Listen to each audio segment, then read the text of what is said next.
Hi, today we're going to be going over the fate of lactate. Now, before we get into the lactate part, would like to do a quick review on just kind of where we get our energy. And I'll start with our ATP phosphocreatine. If you remember, that gives us about 1 to 30 seconds, depending on the intensity of energy or fuel. And then after that, we have to go to our anaerobic glycolytic system or glycolysis, and that gives us 30 seconds to 3 minutes. Now, anaerobically, that glycolysis will give us lactate. Once we get oxygen involved in our aerobic system, the glycolysis will give us pyruvate, and that pyruvate will be able to go on to acetyl-CoA and then enter the Krebs cycle or the citric acid cycle. And then that slower system, aerobic system, also allows us to exercise for a longer duration. So I just wanted to review that so we know going into following lactate that's got to be from an anaerobic system. So here we have the lactate pathway, which is also known as the Cori cycle. Here I'll be going through the cycle with the picture from our book. And we'll start here with glucose. Now, glucose through glycolysis will give us pyruvate. If you remember, like I just said, pyruvate in an aerobic system would go on to be acetyl-CoA and then the citric acid cycle to give us energy, but this is anaerobic. So pyruvate with lactate dehydrogenase will give us lactate. That lactate will go in the blood, and the blood will send it to the liver. And that the liver will uptake that lactate and turn it back to pyruvate. And then pyruvate through gluconeogenesis will give us glucose. And then glucose will go through the blood and then back to the muscles. Now, if you notice here, it does say, we do have some arrows saying that glucose can be turned into glycogen. Throughout this presentation, I will talk about some of the pros of lactate, since lactate in the past has sometimes been given a bad rap. But here, right off the bat, is one pro. When you're after intense exercise and when you're done exercising, you'll have this lactate accumulation in your body. And when it goes through the blood and gets back to the liver, and the muscles are no longer needing all that lactate can be converted to glycogen, and that replenishes it replenishes the glycogen you depleted in that intense exercise. So right there, that lactate replaces the storage energy that you just used. So that's a pro. Here's another just a little diagram of the Cori cycle. This one I like. You can see the actual circle, the cyclical part of it, but it's the same thing. It's glucose to pyruvate to lactate through the blood, and then in the liver to lactate to pyruvate, back to glucose, and then back in the blood to go through the muscle again. Sorry about that. And then, if you haven't already, but the letters, people commonly will say lactate or lactic acid, and they'll use them interchangeably. You may see it in reading sometimes. I heard it the most at the gym, actually. Well, I can remember being in college when I first started learning about these things, which was 6, 7 years ago. And hearing people talk about lactic acid, and lactate, but it's two different things. So I want to make sure we know that it's two different molecules. And lactate is a conjugate base of a lactic acid. It is similar. That's why their names are similar, but it's not the same. So I like to think of it as they're related. You can tell that they go together, but they're not exactly the same. Now, a lactic acid, in between that pyruvate to getting lactate at a point in there, just to simplify, there's lactic acid. Now that lactic acid rapidly iodizes to lactate, which means it releases a hydrogen ion. And so if you look here, we have lactic acid, and this is the hydrogen ion that's going to be released when we get lactate, and then this hydrogen ion, H+. We'll come back to that later. Then now we're going to talk about lactate as energy. Now, lactate as energy, it can be energy. It's not a waste product as previously thought. It actually, and it doesn't cause the muscle soreness or the muscle fatigue that was previously thought either. So if you've heard that, then I'm here to tell you that you are wrong. But listen with me and I'll explain why.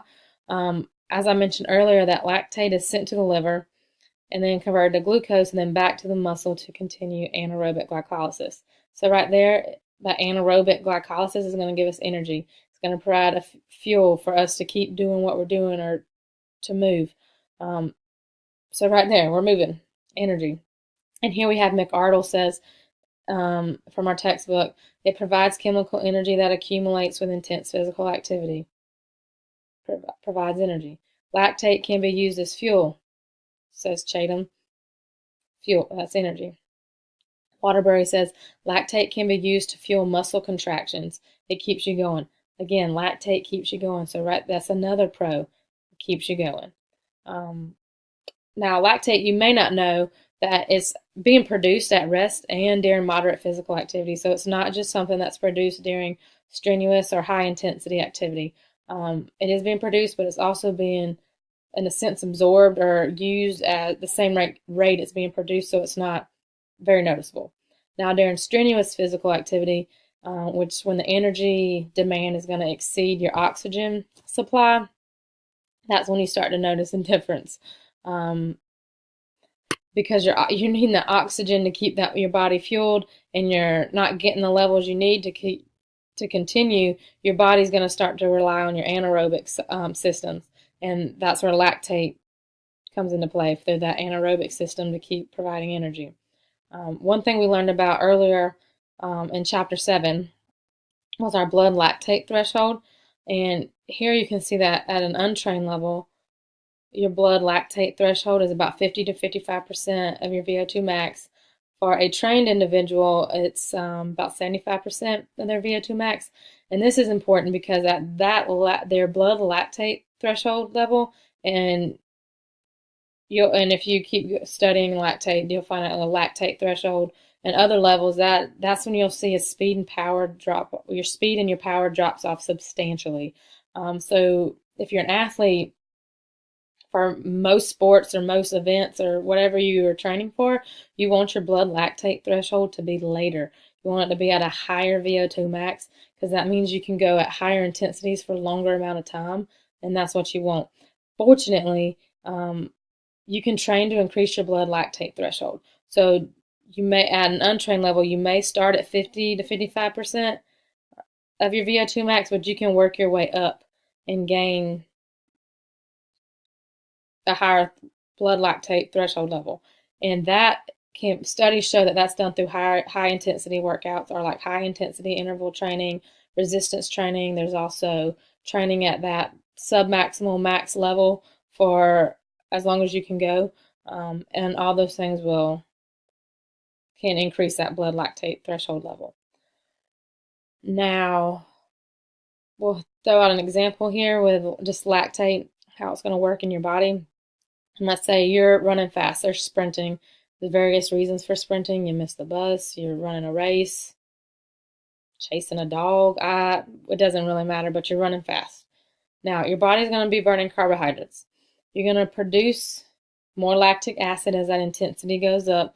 So now you're sprinting, and it's going to break down that lactic acid, remember like earlier, into lactate and that hydrogen plus ion. Now that lactate is good, that hydrogen ion is bad. I'm going to talk about the bad first and then the good. Now the hydrogen ion is bad because those hydrogen ions are going to lower the pH of your muscles, which means it also increases the acidity of your muscle. So lower pH, higher muscle or higher acidity. Now to keep your muscles from being more acidic, lactate tries to neutralize it. So again, there's another pro. It tries to keep your pH level in a neutral zone, and or keeping your muscles from being more acidic, and that's going to allow you to go longer. That H plus accumulation, that hydrogen ion accumulation, it causes that muscle burn that many people associate with lactic acid. And it also decreases the speed and the force of the muscle contraction, says Waterbury.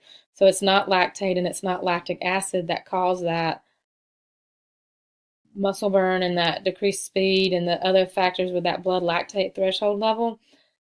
It's not lactate. It's actually the hydrogen ions.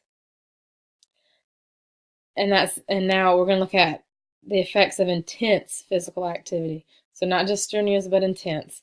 Those increased hydrogen atoms that are bad from the carbon dioxide and lactate formation makes that pH regulation difficult. If our pH drops too low, it's not a good thing. And so remember that lactate tries to neutralize that. And our body can temporarily tolerate the acid-base disturbance, but at some level, our body can't tolerate anymore. It's just how the body works. It's within a certain zone.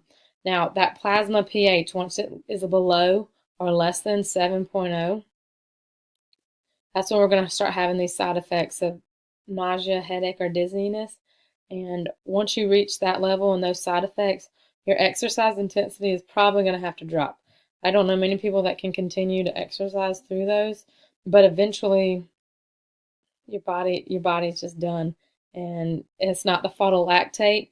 Lactate plays a role in it, but it's not the fault of lactate.